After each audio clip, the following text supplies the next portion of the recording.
आज आपण काही अशा स्रोतांवर चर्चा करणार आहोत जी आपल्याला माहीत असलेल्या गोष्टींकडे पाहण्याचा दृष्टिकोनच कदाचित बदलून टाकू शकतात. हो. हे मूळतः कोरियन भाषेतील काही धार्मिक लिखाण आहेत आणि ते बायबलमधील 10 आज्ञांचा एक खूपच वेगळा अर्थ लावतात. अगदी. म्हणजे हा अर्थ केवळ काय करावं आणि काय करू नये यापुरता नाहीये. बरोबर. या स्रोतांनुसार या 10 आज्ञा म्हणजे फक्त सामाजिक नियम नाहीत, तर त्या त्या येशू ख्रिस्त आणि सैतान यांच्यातले एका वैश्विक बुद्धिबळाच्या डावाचे नियम आहेत. वा.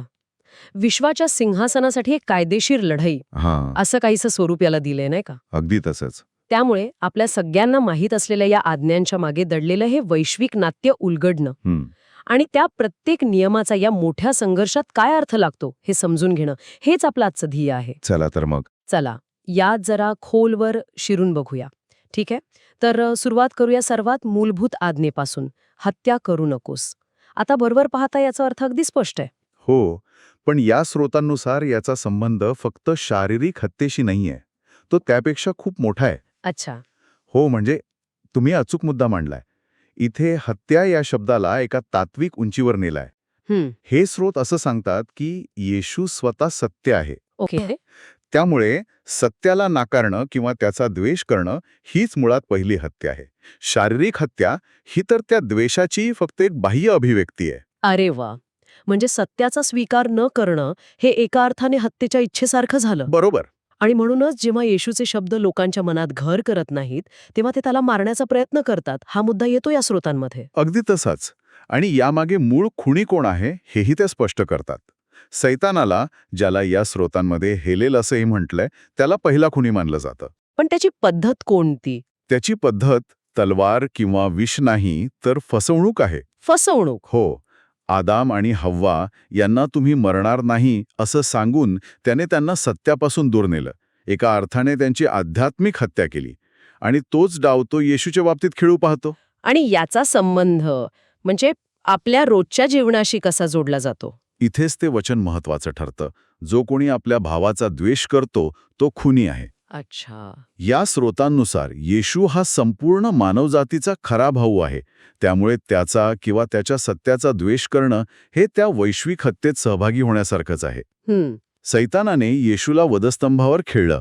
ही एक बेकायदेशीर कृती होती, पण ती देवाच्या मोठ्या योजनेचाच एक भाग होती, ज्यात सैतानाचा खोटेपणा उघड होणार होता. ठीक आहे. म्हणजे हत्या ही सत्याला नाकारण्याशी आणि द्वेषाशी संबंधित आहे. मग व्यभिचार करू नकोस ह्या आज्ञेचा या वैश्विक संघर्षात काय संबंध असू शकतो?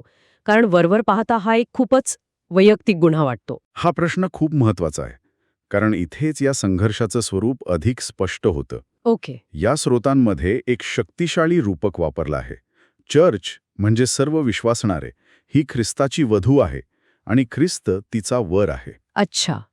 म्हणजे ही गोष्ट शारीरिक निष्ठेच्या पलीकडे जाऊन आध्यात्मिक निष्ठेबद्दल आहे. अगदी. जसं एखाद्या राजघराण्यातील लग्नामुळे 2 राज्यांमध्ये करार होतो, तसं काहीसं? तुम्ही अगदी जवळ पोचला आहात. या स्रोतांनुसार बीज म्हणजे देवाचे वचन किंवा सत्य. बीज म्हणजे देवाचे वचन. ठीक आहे. हो. तर ख्रिस्ताची वधू म्हणून चर्चने केवळ त्याच्याच बीजाचा म्हणजे त्याच्या वचनाचा स्वीकार करायला हवा. पण जेव्हा ती जगाच्या मोहांना बळी पडते, मग ती शारीरिक वासना असो, सत्तेचा लोभ असो किंवा प्रसिद्धीची हाव असो, तेव्हा ती दुसऱ्या बीजाचा स्वीकार करते. आणि यालाच आध्यात्मिक व्यभिचार म्हटलं आहे. बरोबर. म्हणजे देवावर प्रेम करण्याऐवजी जगावर आणि जगातील गोष्टींवर प्रेम करणं. हे वधूने आपल्या वराला सोडून दुसऱ्या कुणाकडे तरी आकर्षित होण्यासारखं आहे. अगदी. आणि मग इथे सैतानाची भूमिका काय? तो या नात्यात फूट पाडण्याचा प्रयत्न करतो का? नक्कीच. सैतानाचं हेच तर मुख्य काम आहे.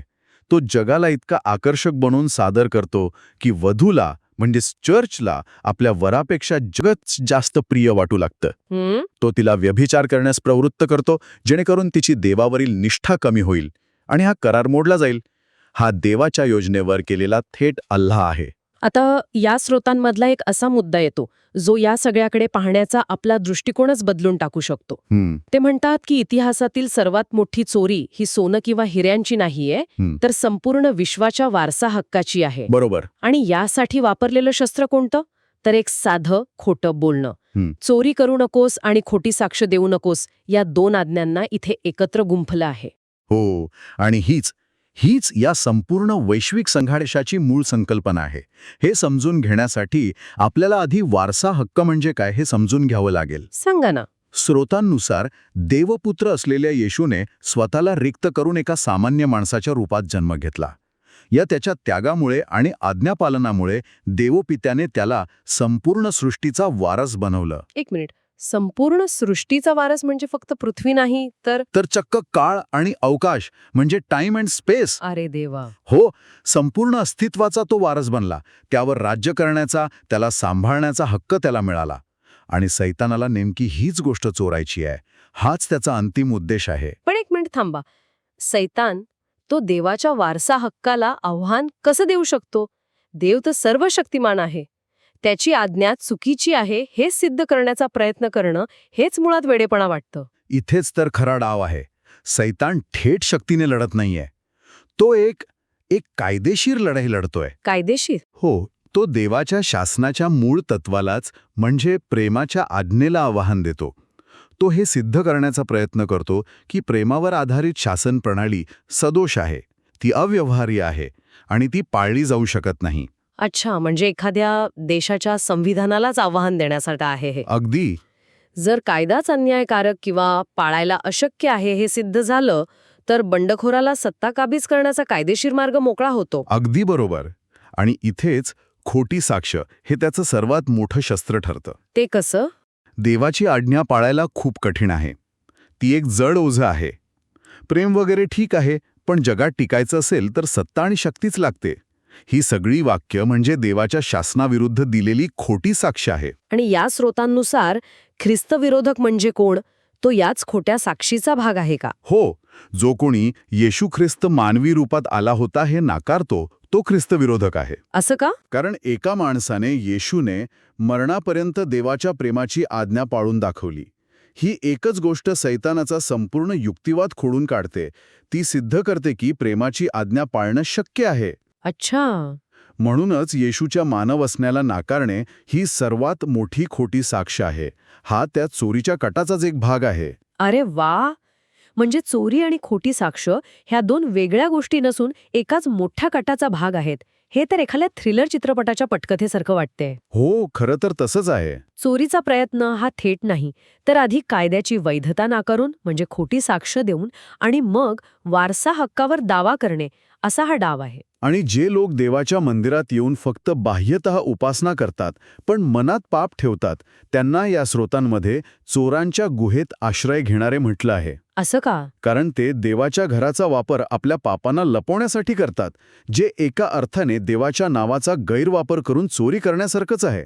तर हत्या, व्यभिचार, चोरी, खोटी साक्ष हे सगळे एका मोठ्या ध्येयाकडे जाते असं दिसते. आणि हेच आपल्याला शेवटच्या आज्ञेकडे घेऊन येतं. लोभ धरू नकोस. या सगळ्याच्या मुळाशी असलेला लोभ नेमका कशाचा आहे? सैतानाला नक्की काय हवंय? या स्रोतांनुसार सैतानाला दोन मुख्य गोष्टींचा लोभ आहे आणि त्या एकमेकांशी जोडलेल्या आहेत. कोणत्या? एक म्हणजे येशूची वधू म्हणजेच चर्च, आणि दुसरी म्हणजे येशूची संपत्ती. संपत्ती म्हणजे काळ अवकाश आणि त्यावर राज्य करण्याचा अधिकार.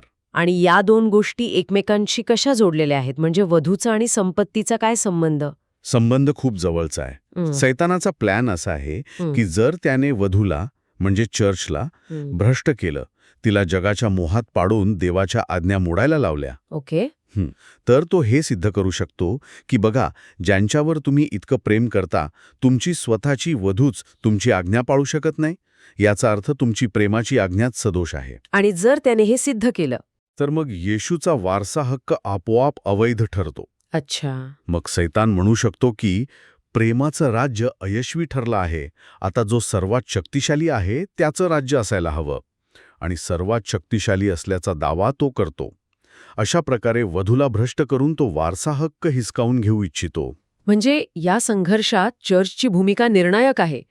ते केवळ अनुयायी नाहीत, तर ते या कायदेशीर लढाईतले मुख्य साक्षीदार आहेत. हो, त्यांना मदतनीस सोबती किंवा हेल्पिंग कंपॅनियन असं म्हटले. विशेषतः जे हुतात्मे झाले त्यांनी आपल्या मृत्यूने हे सिद्ध केलं की देवाच्या आज्ञा पाळल्या जाऊ शकतात, अगदी मृत्यूच्या दारातही. त्यांचं जीवन आणि मरण हे सैतानाच्या खोट्या साक्षीला दिलेलं थेट उत्तर आहे. म्हणूनच ते सैतानाचं मुख्य लक्ष बनतात. पण या स्रोतांमध्ये अंतिम काळाबद्दल काही विशिष्ट उल्लेख आहे का?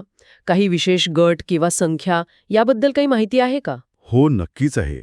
इथेच 1,44,000 लोकांचा उल्लेख येतो, ज्यांना पहिली फळे किंवा फर्स्ट फ्रुट्स म्हटले आहे. 1,44,000? हो. या स्रोतानुसार हे ते लोक आहेत जे या वैश्विक संघर्षाच्या अंतिम टप्प्यात सत्तेची बाजू घेतील आणि सैतानाच्या खोट्या साक्षीला पूर्णपणे नाकारतील. त्यांची भूमिका या नाटकाच्या अंतिम अंकामध्ये खूपच महत्वाची आहे. ते या लढाईचा शेवट निश्चित करतील. आजच्या चर्चेतून हे अगदी स्पष्ट होतंय की या स्रोतानुसार 10 आज्ञा ह्या केवळ आपल्यासाठी बनवलेले नियम नाहीत. नाही. त्या येशू जो सत्य आणि प्रेमाचं प्रतीक आहे आणि सैतान जो फसवणूक आणि सत्तेचा भुकेला आहे, यांच्यातील एका मोठ्या वैश्विक संघर्षाची मूलभूत तत्वे आहेत. अगदी. जणू काही युद्धाचे नियम. युद्धाचे नियम, बरोबर. हो. आणि त्यामुळे प्रत्येक आज्ञेचे पालन करणे किंवा तिचे उल्लंघन करणे हे या संघर्षातील एका बाजूची निवड करण्यासारखं आहे. हे फक्त नियमांचं पालन नाही, तर ती निष्ठेची घोषणा आहे. प्रत्येक निवड म्हणजे आपण कोणाच्या बाजूने आहोत हे जाहीर करण्यासारखं आहे. अगदी तसंच. या चर्चेतून एक गोष्ट नक्कीच अधोरेखित होते की परिचित गोष्टींमध्येही कितीतरी सखोल आणि अनपेक्षित अर्थ दडलेले असू शकतात. खरं आहे. आणि यावरच आधारित विचारांसाठी एक शेवटचा मुद्दा. जर या परिचित कायद्यांचा अर्थ एका आध्यात्मिक युद्धातील लढाया म्हणून लावला जाऊ शकतो, तर आपल्या दैनंदिन जीवनातील इतर नैतिक निवडी, मग त्या कितीही लहान वाटल्या तरी, त्यादेखील या मोठ्या वैश्विक युद्धातील कोणत्यातरी एका बाजूशी असलेल्या आपल्या निष्ठेचे प्रतीक मानल्या जाऊ शकतात का?